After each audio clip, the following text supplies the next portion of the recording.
पिछले क्लास में हम लोग पढ़ रहे थे एरोमेटिक कंपाउंड, और एरोमेटिक को पहचानना आप एकदम आसानी से सीख गए हैं। उम्मीद करते हैं अब आपको कहीं समस्या नहीं होगी। एक कन्फ्यूजन कुछ लोगों को रहता है, वो कन्फ्यूजन थोड़ा दूर कर लें आप लोग। जनरली जो लोकल राइटर का बुक है ना, हिंदी मीडियम के जो लोग बुक लिखते हैं, उसमें ये दिया हुआ रहता है कि एरोमेटिक कंपाउंड तभी होगा जब रिंग 6 कार्बन का होगा। 6 कार्बन से कम में ये एरोमेटिसिटी की बात नहीं आती है। तो मैं आपको जानकारी दे दूं, एरोमेटिक, एंटी एरोमेटिक और नॉन एरोमेटिक होने के लिए ये कोई ज़रूरी नहीं है कि रिंग 6 कार्बन का ही हो। 6 से कम कार्बन में भी ये बातें होती है, लेकिन बस ये होना चाहिए कि रिंग साइक्लिक होना चाहिए। एरोमेटिक, एंटी एरोमेटिक और नॉन एरोमेटिक के लिए रिंग साइक्लिक होना चाहिए। वह कितना मेंबर्ड है इस बात से कोई लेना देना नहीं है, और इस बात का डिटेल आइडिया आपको आगे जब रेजोनेंस आप पढ़ेंगे तब आपको दिया जाएगा। फिलहाल एरोमेटिक को आप समझ चुके हैं। दूसरा, हकल्स रूल भी कभी कभी गलत हो जाता है। कब गलत होता है वो सब कंसेप्चुअल बात है, अभी हम बोलेंगे तो तुम एकदम बौखने लगोगे। उतना लेवल अभी स्टैंडर्ड आया नहीं, तो अभी हम वो बात भी नहीं करेंगे। हम बात को आगे बढ़ाते हैं। सिंपल तुम समझ गए हो एरोमेटिक। अब पहले हम जब क्लासिफिकेशन किए थे तो बोले थे ना एरोमेटिक कंपाउंड 2 तरह का होता है, तो शायद आप ये लिखे हुए भी हैं। एरोमेटिक 2 तरह का होता है। पहला बेंजीनॉइड, लिखिए तो लिखेंगे वह एरोमेटिक यौगिक, हम 1 नंबर हेडिंग डाले हुए हैं, ये बेंजीनॉइड। वह एरोमेटिक यौगिक जिसमें कम से कम एक, वह एरोमेटिक यौगिक जिसमें कम से कम एक, वह एरोमेटिक यौगिक जिसमें कम से कम एक संगलित, ऐसे बोर्ड पर से देख के लिखो, ऐसा ऐसा हिंदी आता है ना, संगलित। इसको इंग्लिश में हम लोग बोलते हैं फ्यूज्ड।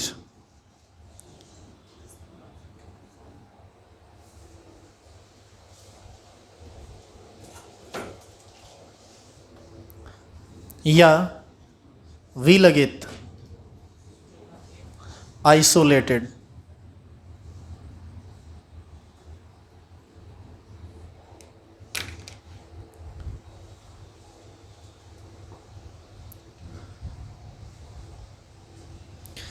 वह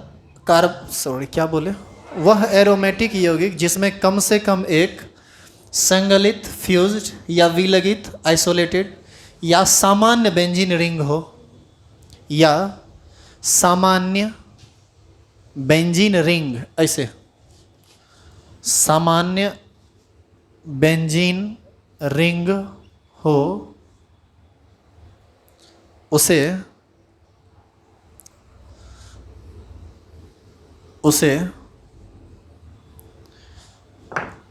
बेंजीनाइड एरोमेटिक कंपाउंड कहते हैं। इंग्लिश में लिख लो, उसे बेंजीनाइड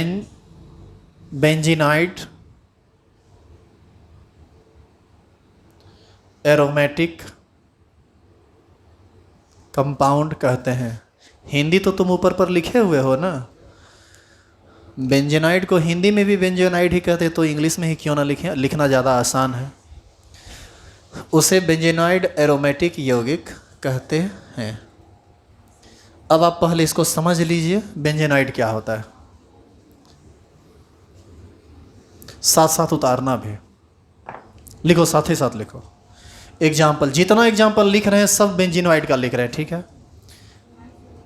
ये एक सामान्य बेंजीन रिंग है बाबू, इसी को ना बेंजीन कहते हैं।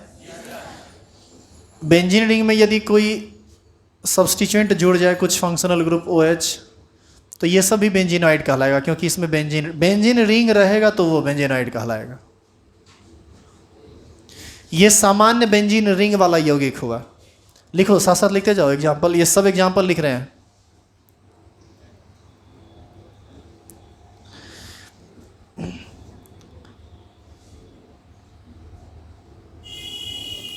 अच्छा, आपको ऐसा नहीं लगता है कि इसमें 2 बेंजीन रिंग आपस में एक दूसरे में समा गया है? इसी को हम लोग कहते हैं संलगित, क्या संगलित क्या था वो, फ्यूज्ड, इसी को कहा जाता है। इसी में यदि हम 3 को समा दें आपस में, नहीं, ये विलगित नहीं है, ये भी संलगित ही है। विलगित हम बताते हैं विलगित क्या होता है। ये सब फ्यूज्ड का एग्जाम्पल है, फ्यूज्ड रिंग। ये सामान्य बेंजीन रिंग वाला यौगिक हुआ, सामान्य बेंजीन एरोमेटिक कंपाउंड। ये फ्यूज्ड रिंग वाला एरोमेटिक कंपाउंड हुआ। और अब देखिए आइसोलेटेड वाला, ये एक बेंजीन रिंग है और इसको हम जोड़ देते हैं दूसरे बेंजीन रिंग से। लेकिन देखो इस बेंजीन रिंग और इस बेंजीन रिंग में, इसमें और इसमें कुछ अंतर आपको दिख रहा है? अरे बताओ, इसमें अंतर है? यहाँ पर दोनों बेंजीन रिंग आपस में कॉमन कार्बन के द्वारा जुड़ गया है, जबकि इसमें कॉमन कार्बन के द्वारा जुड़ा उड़ा नहीं है। इसी को हम लोग बोलते हैं आइसोलेटेड। आइसोलेटेड का मतलब होता है अलग अलग।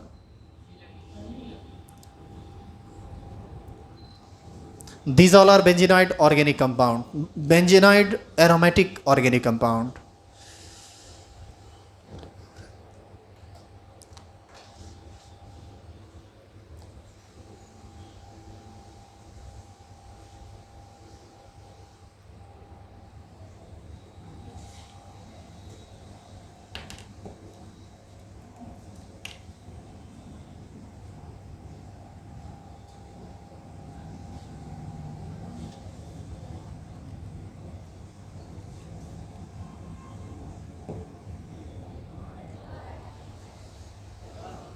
चला दो फिर।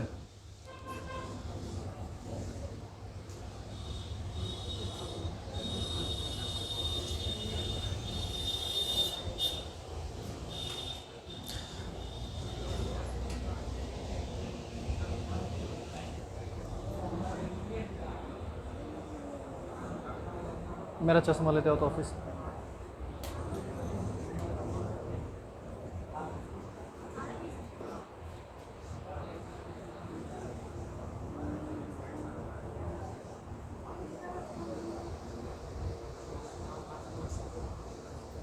क्या हुआ? क्या हुआ? जाइए ऑन कर लीजिए फ़ोन। हम यहाँ से बंधे हुए, हम नहीं ऑन कर सकते ना, आप जाइए ऑन कर लीजिए।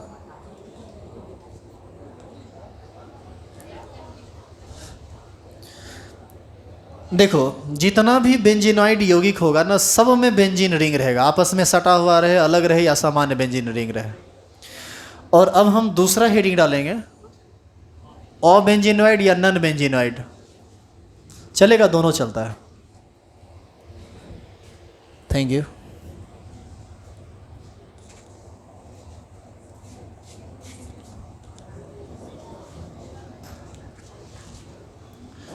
लिखिए अबेंजीनॉइड।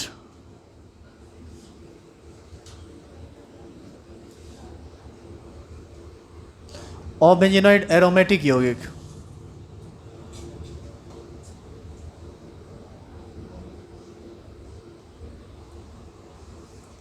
इसी को इंग्लिश में हम लोग बोलते हैं नन बेंजीनॉइड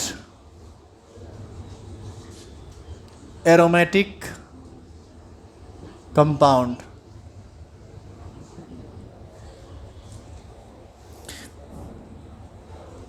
इसका परिभाषा एकदम सीधा सा है, वह एरोमेटिक यौगिक जिसमें बेंजीन रिंग नहीं हो।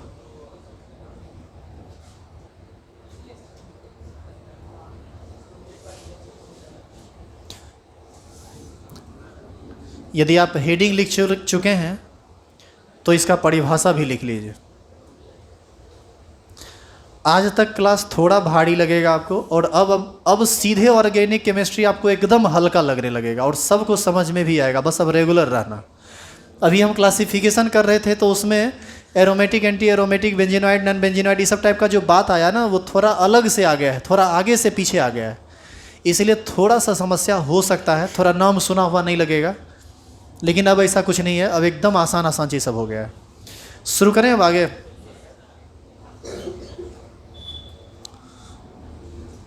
लिखो वह एरोमेटिक यौगिक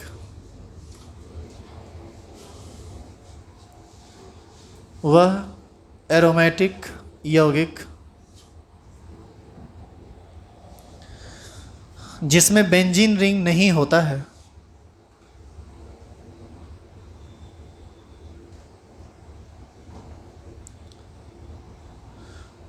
वह एरोमेटिक यौगिक जिसमें बेंजीन रिंग नहीं होता है, उसे वही कहते हैं जो बोर्ड पर लिखा हुआ है।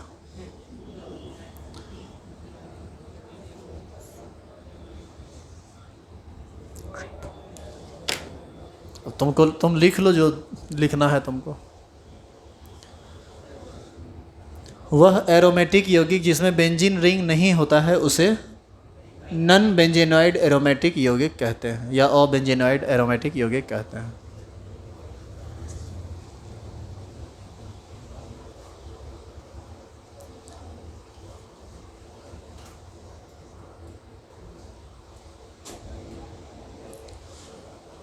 कह दिया क्या?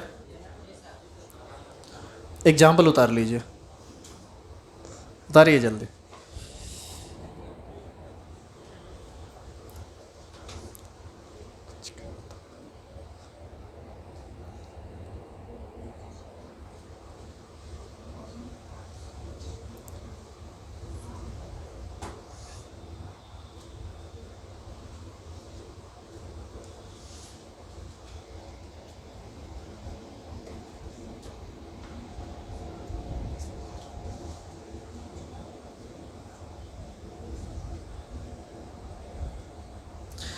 बेंजीन रिंग जब भी होता है ना तो 6 कार्बन का होता है। क्या इसमें 6 कार्बन है रिंग में? ज़्यादा है ना 6 से, तो ये बेंजीन रिंग नहीं है, एरोमेटिक कंपाउंड है, इसीलिए हम लोग नन बेंजेनॉइड के अंतर्गत इसको रखते हैं। आपको इस सब तरह के यौगिक के बारे में बिल्कुल भी नहीं पढ़ना है। आपको पढ़ना है बेंजीन रिंग वाले यौगिक के बारे में, बेंजेनॉइड के बारे में पढ़ना है। जब पढ़ना है तब देखेंगे, अभी आप फिलहाल आगे देखिए।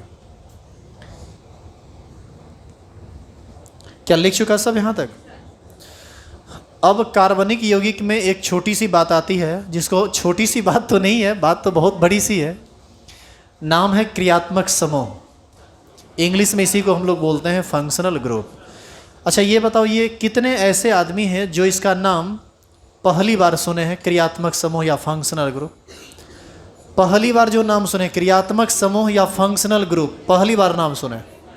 चलिए कोई बात नहीं, आप हाथ नीचे कर लो।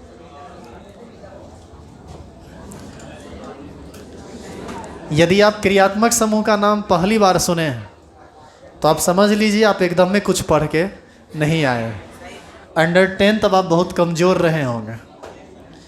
चलिए कोई बात नहीं, यहाँ आने के बाद कोई कमजोरी नहीं रहेगा।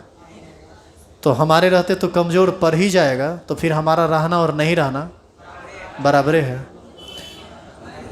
चलो हेडिंग डालो तो। अभी तुम सुनो, अभी तुम सिर्फ क्रियात्मक समूह के बारे में हल्का जानकारी ले लो, इसका डिटेल जानकारी आगे आएगा, फिर हम हल्का सा जानकारी इसका दे दें। हेडिंग डालिए सभी लोग।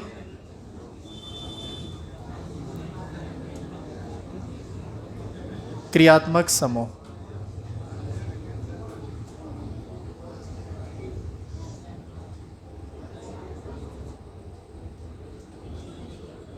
Functional group. अच्छा अभिक्रियाशील समूह सुना है कभी? एक के बात हुआ, क्रियात्मक समूह कहें या अभिक्रियाशील समूह कहें, दोनों एक ही चीज़ है। तो शॉर्टकट में इसको इंडिकेट करते हैं FG से। और करके इसका दूसरा नाम लिखना चाहो तो तुम लिख सकते हो, अभिक्रियाशील समूह।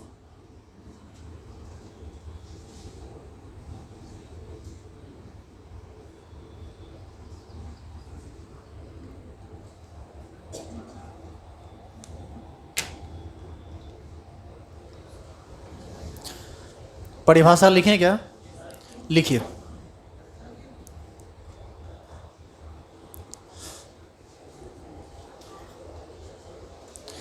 लिखो, वह परमाणु या परमाणु का समूह, वह परमाणु या परमाणु का समूह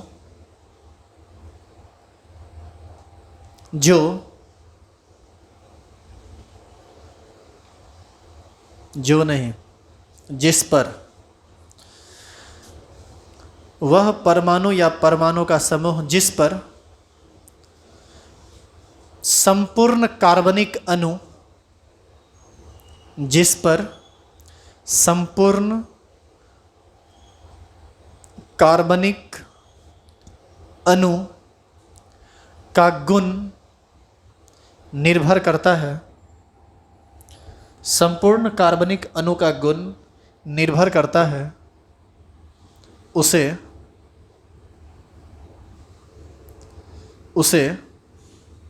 क्रियात्मक समूह कहते हैं। उसे क्रियात्मक समूह कहते हैं। जैसे एल्कोहल क्रियात्मक समूह सुने हो ना, एल्डिहाइड का नाम सुने हो, कार्बोक्सिलिक एसिड, ईथर, एमीन, इस तरह की बहुत सारी बातें हैं। ETC हम लिख के छोड़ देते हैं, क्योंकि अभी सारा डिटेल तुमको हम यहाँ नहीं दे सकते। अभी हम बस तुमको नाम सुना रहे हैं, तुम चूँकि सुने नहीं हो तो उसको जानना ज़रूरी है। थोड़ा सा समझा देंगे, इसका डिटेल आइडिया आपको मिलेगा IUPAC नोमेनक्लेचर में, जो कल से स्टार्ट हो रहा है।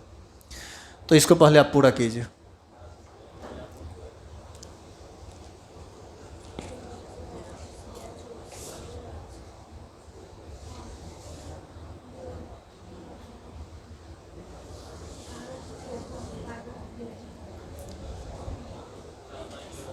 आगे बढ़ें। सुनो, ये समझा तुम कुछ नहीं, अब समझ लो इसको। सुनो हमारी बात। आज क्रियात्मक समूह को थोड़ा अलग तरह से समझिए। आपके परिवार में यदि 5 आदमी हैं, तो उस 5 आदमी में क्या पांचों आदमी अपने हिसाब से करते हैं, जिसको जो मन हुआ सो करता है? ऐसा परिवार तुरंत टूट जाता है। उस परिवार में एक मुखिया होते हैं ना, बिल्कुल उसी प्रकार कार्बनिक यौगिक का निर्माण मुख्य रूप से कार्बन और हाइड्रोजन से होता है, और कार्बन और हाइड्रोजन से बनने वाला यौगिक ही हाइड्रोकार्बन कहलाता है। लेकिन कार्बन और हाइड्रोजन के साथ जब कोई एडिशनल एलिमेंट आता है, तो कार्बन और हाइड्रोजन छोड़ के क्या क्या आ सकता है? वो जो 9 तत्व बताए थे, याद है? ऑक्सीजन आएगा, chlorine, bromine, iodine, fluorine, nitrogen, sulphur, यही सब ना आएगा। तो ये सब जब एटम आता है ना, तो जब भी ये एटम इस कार्बन और हाइड्रोजन वाले यौगिक में आता है, तो वह क्रियात्मक समूह बनकर आता है। और यह ऐसा समूह होता है जिस पर उस पूरे अणु का गुण निर्भर करता है। अब ये गुण निर्भर करने का क्या मतलब? गुण निर्भर करने का यह मतलब कि जैसे आपके फैमिली में आपके गार्जियन जो कहते हैं, या जो परिवार के मुखिया होते हैं जो बोलते हैं, हम लोग उसी तरह से चलते हैं। मतलब किसके यहाँ जाना है, किसके यहाँ नहीं जाना है, किसको कुछ देना है, किसको कुछ नहीं देना है, किसको क्या करना है, नहीं करना है, ये सब उन्हीं पर, उसी पर न रहता है आधारित। बिल्कुल उसी प्रकार कार्बनिक यौगिक में कुछ परमाणु या कुछ परमाणु के समूह ऐसे होते हैं जो पूरे अणु के गुण को डिसाइड करते हैं, या उन्हीं पर उसका पूरा गुण निर्भर करता है। गुण निर्भर करने का मतलब यह हुआ कि वह अणु किसके साथ अभिक्रिया करेगा, किसके साथ अभिक्रिया नहीं करेगा। यदि करेगा तो किस चीज़ का निर्माण करेगा, क्यों निर्माण करेगा, कब निर्माण करेगा, कैसे निर्माण करेगा, इस सब के पीछे का रीजन क्या है। इन सभी चीज़ों को समझने के लिए आपको क्रियात्मक समूह को बढ़िया से समझना पड़ेगा। जैसे आपको हम एक एग्जाम्पल के थ्रू बताते हैं कि ये कार्बनिक यौगिक में क्रियात्मक समूह का रोल क्या है, कैसे इस परमाणु या परमाणु के समूह पर, जिसको आप क्रियात्मक समूह कहते हैं, उस पर कैसे किसी अणु का गुण निर्भर करता है। आप एक एग्जाम्पल से समझिए। ध्यान देना भाई, अभी लिखना कुछ भी मत, सिर्फ समझना है आपको। 6 कार्बन नहीं, 2 कार्बन, 6 हाइड्रोजन और 1 ऑक्सीजन, इससे मिलाकर हम 2 यौगिक का भी निर्माण करेंगे। एक पहला यौगिक है CH3 CH2OH, और दूसरा यौगिक है CH3O CH3। तुम बताओ, कार्बन और हाइड्रोजन को छोड़ के इसमें और क्या आया है? ऑक्सीजन। यानी ये एडिशनल एलिमेंट ही कुछ एटम के साथ और आएगा या अकेला आएगा, और यही कहलाता है फंक्शनल ग्रुप। एक्चुअल में इसमें जो फंक्शनल ग्रुप है ना, इसी को हम OH कहेंगे, यही फंक्शनल ग्रुप है, और इसका नाम है एल्कोहल। और इसमें जो फंक्शनल ग्रुप आया है, इसी को हम लोग कहते हैं ईथर। ईथर फंक्शनल ग्रुप है ये, और ये कौन सा फंक्शनल ग्रुप है? Alcohol functional group. अब देखिए आप, 1 carbon, 2 carbon, 2 carbon, 3 2 5, 1 6 hydrogen, 3 3 6 hydrogen, 2 carbon 1 oxygen. दोनों का सेम है ना, कार्बन, हाइड्रोजन और ऑक्सीजन, लेकिन संरचना अलग अलग है। फंक्शनल ग्रुप अलग अलग है, इसमें OH के रूप में आया है और इसमें ऑक्सीजन O के रूप में आया है। इसका जब तुम सोडियम के साथ रिएक्शन कराओगे, इसका रिएक्शन जब इसके साथ कराओगे तो ये प्रोडक्ट बनाता है CH3CH2ONA plus H2 hydrogen gas.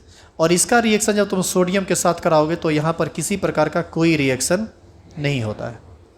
हम आपको ये नहीं कहते हैं कि आप रिएक्शन समझ लीजिए, हम आपको यह भी नहीं कहते हैं कि ये सोडियम के साथ रिएक्शन करेगा तो हम आपसे पूछ रहे हैं कि क्या बनेगा। मैं ऐसा कुछ नहीं कर रहा हूँ क्योंकि आप अभी ये बात नहीं कर सकते। हम आपको कहते हैं, आप मेरी बात मानिए कि अल्कोहल जब इसके साथ रिएक्शन करेगा तो ये बनाएगा, लेकिन जब ये इसके साथ रिएक्शन किया तो नहीं बना। इसका रीज़न क्या है? इसका रीज़न है फंक्शनल ग्रुप। इसमें अल्कोहल फंक्शनल ग्रुप, इसमें O के जुड़ने का तरीका अलग है और इसमें ऑक्सीजन के जुड़ने का तरीका अलग है, जबकि बना तो दोनों सेम चीज़ से है ना।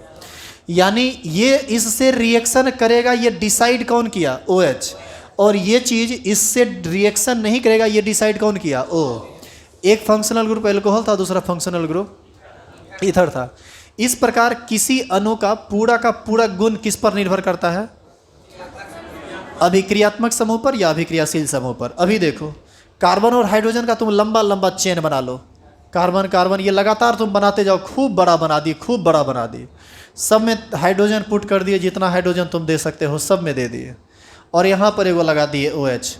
अब तुमको पता है कि इस पूरे यौगिक का गुण इसी पर निर्भर करेगा, और ये अल्कोहल फंक्शनल ग्रुप है। अब ये किसके साथ अभिक्रिया करेगा, किसके साथ नहीं करेगा, ये सब डिसाइड कौन करेगा?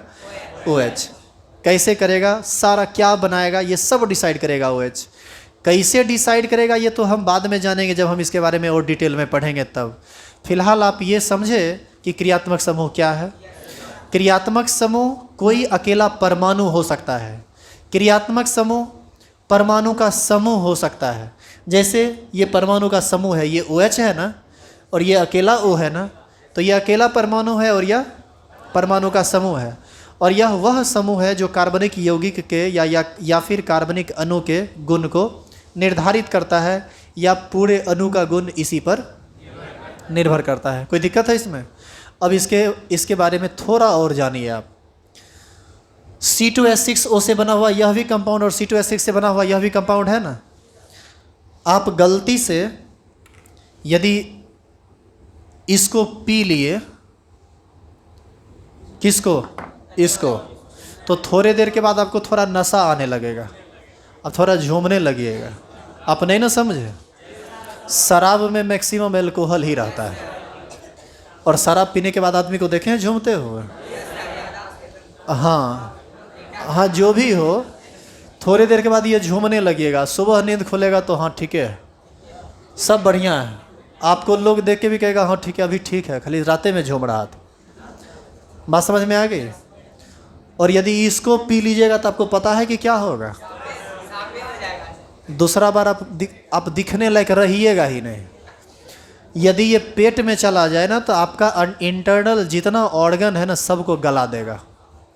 अब बताइए कि जब कार्बन, हाइड्रोजन और ऑक्सीजन का संख्या इसमें और इसमें दोनों में समान था, तो फिर आखिर ये बात कहाँ से आ गई कि ये पिए तो झुमा दिया और ये पिए तो सुला दिया? बात समझ में आ रही है? ये सब कौन डिसाइड किया? ये सब फंक्शनल ग्रुप डिसाइड किया है। ये सब वह क्रियात्मक समूह ही इस सब काम किया है। और अब इस बात को समझने के लिए कि सर ऐसा कैसे हो गया, कैसे ये डिसाइड किया, अरे सब बात एक बार समझ लोगे तो झूमने और सोने के बीच का भी तो कुछ पीरियड होता है, जिस समय दिमाग प्रॉपर काम करता है लोगों का। उसी में जब पढ़ाई करेंगे तो समझ में आएगा। तो फिलहाल अब आप समझे कि ये क्या होता है क्रियात्मक समूह। चलिए उतार लीजिए।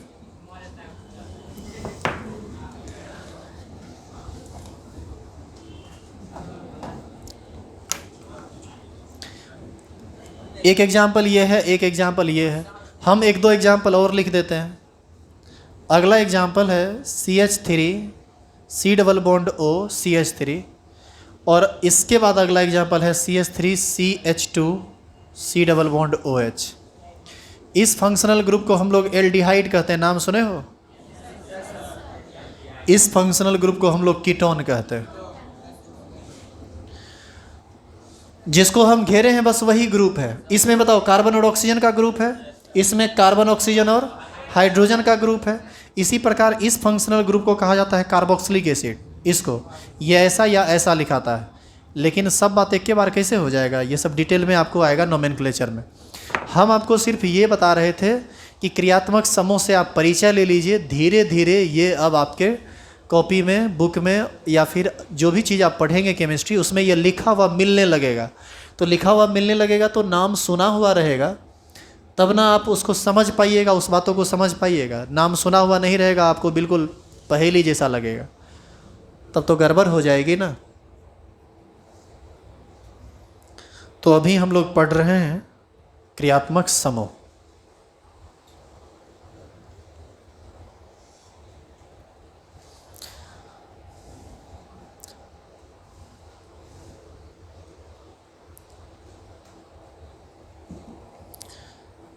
अभी तक तुम पढ़े कि कार्बनिक यौगिक क्या होता है, कार्बनिक रासायन क्या होता है, उसके अंतर्गत जितना भी बात था वो सब देखा तुम। कार्बनिक यौगिक का क्लासिफिकेशन देखा, और अभी तक जो भी क्लास चला है वो ऑलमोस्ट कार्बनिक यौगिक के क्लासिफिकेशन से रिलेटेड ही चला है।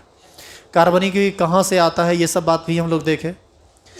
अब जो है ना, इंट्रोडक्शन ऑलमोस्ट समाप्त हो गया है। कार्बनिक यौगिक का जो परिचय था वो परिचय अब लगभग समाप्त हो गया है।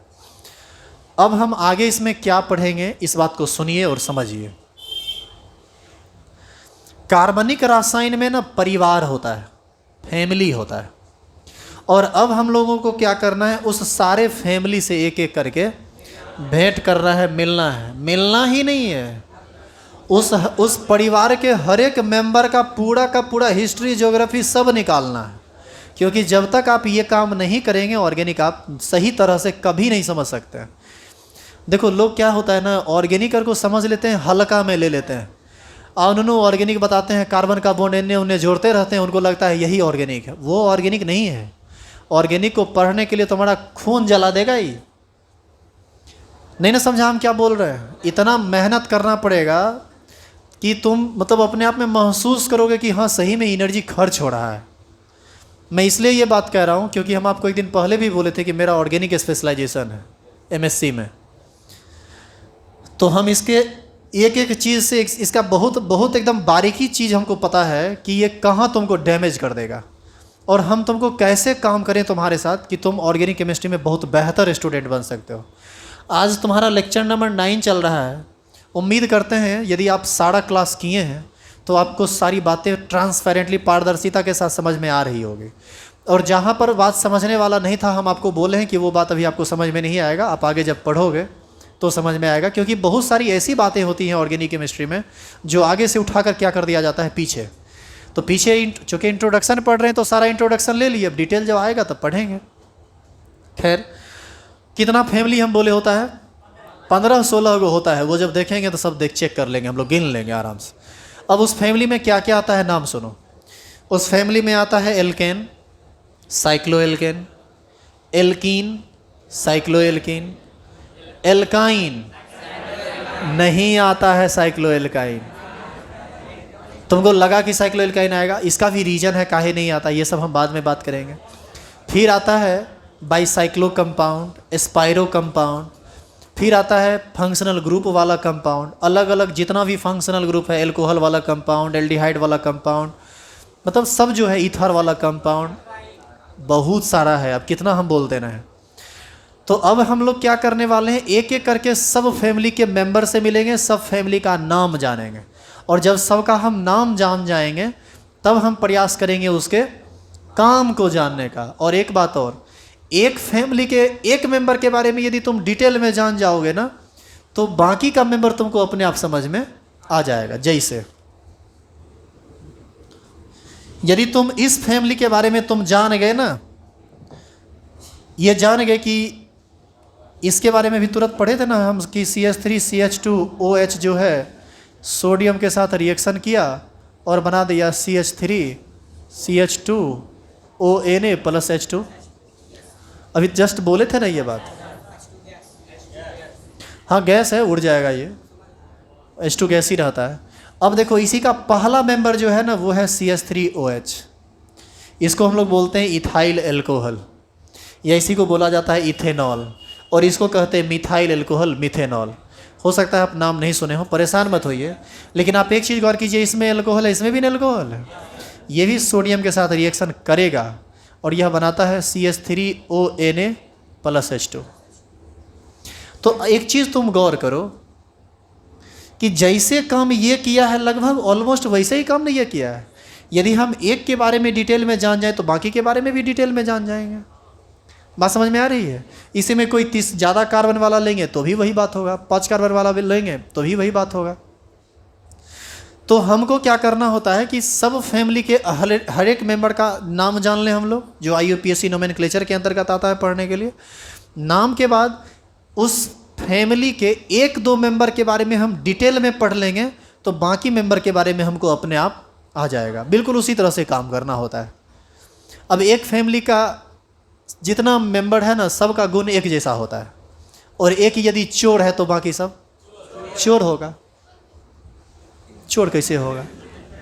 देखो पूछती है चोर कैसे होगा? अरे हम एगो बात बताए। अच्छा ये कैसे होगा ये पूछ रहे हैं। अरे भाई चोर है तो उसका संस्कार चोर मिला है तो ऊपर चोरी करता होगा तब ना नीचे चोरी कर रहा है। अब मान लीजिए, सुनो, एक फैमिली में मान लीजिए, नहीं बोलना नहीं चाहिए, वो कमेंट टाइप का हो जाता है। जनरली हम ये बात समझने वाला बात है, हम इसलिए ये बोले, चलिए आदमी पर इसको एग्जाम्पल में मत लीजिए, इसलिए नहीं लीजिए, इसलिए ये आदमी के एग्जाम्पल पर मत लीजिए क्योंकि उसमें हम जनरेशन की बात करने लगेंगे। जनरेशन में मम्मी पापा दादा दादी और भाई बहन सब आता है, और बात जब माँ पापा की हो तो इस सब तरह की बातें हम लोग नहीं करते हैं। ऐसा संस्कार मुझे तो नहीं मिला है, आपको मिला है तो आप कीजिए। मैं ये कह रहा हूँ कि हमने कहा कि एक फैमिली मतलब आप अपने परिवार या आदमी के परिवार पर मत जाइए, हम ऑर्गेनिक फैमिली की बात कर रहे हैं। हमने कहा कि एक ही फैमिली के सभी मेंबर का गुण एक जैसा होता है, तो समझने के लिए हमने कहा कि एक यदि चोर है तो बाकी भी चोर होगा, एक यदि सोडियम के साथ रिएक्शन किया तो बाकी भी सोडियम के साथ रिएक्शन करेगा। यही बात तो हम समझाना चाह रहे थे। इसमें चोर कैसे होगा, ये बिल्कुल उसी टाइप का बात है कि ये सोडियम के साथ रिएक्शन कैसे करेगा, ये बता दीजिए हमको तो हम बता देंगे चोर कैसे होगा। बात समझ में आ रही है? बस यही चीज़ समझना है। देखो ऑर्गेनिक केमिस्ट्री के सिर्फ सब्जेक्ट को मत पढ़ो, ऑर्गेनिक केमिस्ट्री को फील करने का प्रयास करो कि ये कैसे कैसे हम जाएंगे तो हमको समझ में आएगा। नहीं तो बता रहे हैं ना, ऑर्गेनिक केमिस्ट्री बहुत खतरनाक चीज़ होता है, ये जल्दी आदमी के पल्ले पड़ने वाला नहीं होता है। पूरा जहाँ भी जाओगे ना, केमिस्ट्री का स्टूडेंट ऑर्गेनिक से त्रस्त रहता है। और तुम रेगुलर पढ़ो, चाहे ऑनलाइन पढ़ो या क्लास में आके पढ़ो, क्या मजा है। ऑर्गेनिक केमिस्ट्री समझ में नहीं आएगा, फाड़ के रख देंगे रे ऑर्गेनिक केमिस्ट्री को, तुमको नहीं, कैसे नहीं समझ में आएगा, गर्दा उड़ा देंगे, कहता है समझ में नहीं आएगा। चलिए ये पूरा हो चुका है यहाँ तक। तो हम सभी फैमिली से, ये उतारना नहीं था, तो फैमिली से हम बाद में मिलेंगे। अभी भी एक छोटा सा टॉपिक बच रहा है, उसको लिख लीजिए, कल से स्टार्ट हो जाएगा IUPAC nomenclature of organic compounds. चलता है लंबा थोड़ा, ये लिखिए। तुमको ऐसा ट्रिक बता दिया जाएगा कि करोड़ों यौगिक में से नाम तुमको किसी का याद नहीं रखना पड़ेगा, लेकिन नाम तुम सबका लिख दोगे। समझ में आया बात?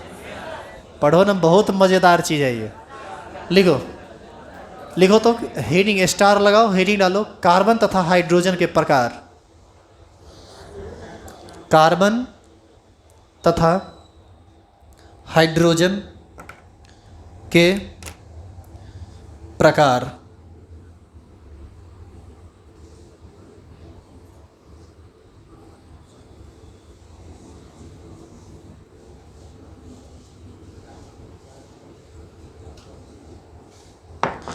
नीचे लिखो, कार्बन 4 प्रकार के होते हैं। अब लिखना शुरू करो फटाफट। कार्बन 4 प्रकार के होते हैं।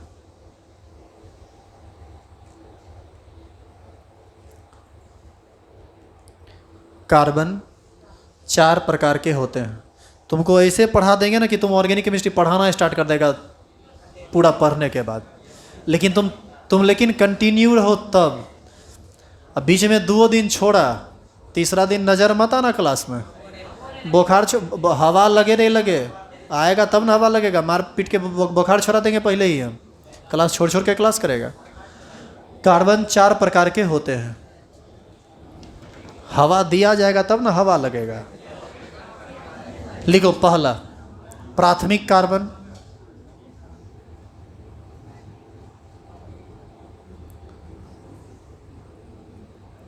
इंग्लिश में प्राइमरी कार्बन। एक काम करना, तुम इसको डिफाइन करते हुए चलना, बाद में प्राइमरी कार्बन, इसको शॉर्टकट में हम लोग 1 डिग्री कार्बन कहते हैं। कहीं भी 1 डिग्री लिखा हुआ रहे तो समझ जाइए प्राथमिक या प्राइमरी।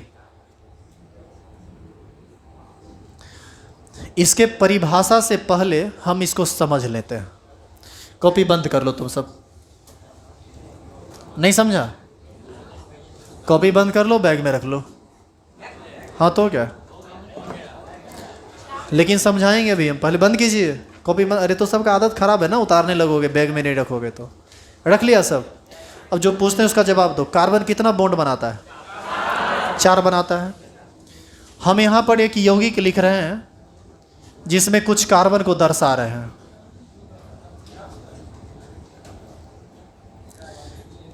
जो कार्बन जितना बॉन्ड बनाया सब ठीक है, बाकी अब तुमको क्या करना है, कार्बन हमेशा 4 बॉन्ड बनाता है ना, तो अब तुम क्या करो, उसमें जितना हाइड्रोजन घट रहा है उतना हाइड्रोजन जोड़ दो।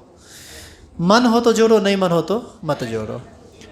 चलो मेरा मन है जोड़ देने का, जोड़ देते। यहाँ पर कितना? यहाँ पर, यहाँ, यहाँ, यहाँ 3, यहाँ पर, यहाँ, यहाँ, यहाँ। अब देखो, अब यदि हम इसमें हाइड्रोजन दिखा दें तो हमारे लिए यह बेहद आसान हो जाएगा कि हम एक ही बार में कार्बन के टाइप और हाइड्रोजन के टाइप को समझ लें। एकदम आसान बात है, बिल्कुल हल्का है।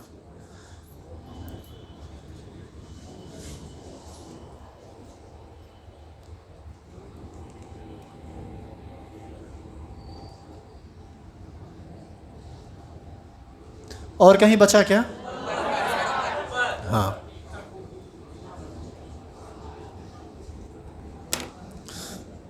सुनो, थोड़ा ये बताओ कि ये कार्बन का जो परमाणु है ये कितने कार्बन परमाणु से जुड़ा हुआ है? 1 से। यह कार्बन परमाणु 1 2 3, यह, यह, यह, यह, यह, यह और यह भी 1। कार्बन परमाणु 4 प्रकार का होता है। Primary carbon, secondary carbon, tertiary carbon और quaternary carbon. 1 degree carbon, 2 degree carbon, 3 degree carbon, 4 degree carbon. अभी तो आप एक को हेडिंग लेके छोड़ दिए हैं, तो हम क्या करें कि समझा के छोड़ने वाले हैं अभी। तो समझ लीजिए, कल आने के साथ ही फटाफट लिखेंगे, लिख के ख़त्म कर देंगे एक ही एग्जाम्पल पर। वह कार्बन 1 डिग्री का कार्बन कहलाता है जो केवल एक और कार्बन से जुड़ा हुआ हो। यह कार्बन केवल कितने कार्बन से जुड़ा हुआ है? तो यही कार्बन कहलाएगा 1 डिग्री। 2 डिग्री कार्बन वह कार्बन कहलाता है जो 2 अन्य कार्बन से जुड़ा हो। ये कार्बन क्या 2 डिग्री है? इधर भी कार्बन, इधर भी कार्बन, इधर भी कार्बन। एक्चुअल में ये 3 डिग्री है। अब तो आप 4 डिग्री भी समझ गए होंगे। बात समझ में आ गया? तो आपसे यदि किसी यौगिक में कार्बन का टाइप पूछा जाए, कार्बन का प्रकार पूछा जाए, तो सिर्फ आप ये चेक कर लीजिए कि वह कार्बन अन्य कितने कार्बन से जुड़ा हुआ है। तो अब हम यदि लिखें यहाँ पर तो तुम बता सकते हो 1 डिग्री, 2 डिग्री, 3 डिग्री, 4 डिग्री।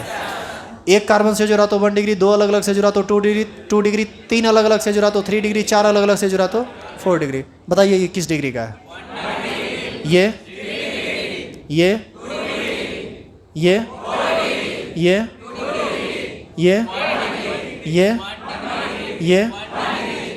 सब समझ गया? ये 1 डिग्री। क्या क्लासिफिकेशन समझ में आया? अब सुनो, कार्बन 4 ही प्रकार का क्यों होता है इस आधार पर? 5 डिग्री क्यों नहीं होता है? कार्बन मैक्सिमम 4 ही बॉन्ड बना सकता है, 4 अलग अलग से जुड़ गया, अब इससे तो ज़्यादा जुड़ नहीं पाएगा। कभी कभी क्या होता है कि ये डबल बॉन्ड बना लेता है। डबल बॉन्ड ऐसा,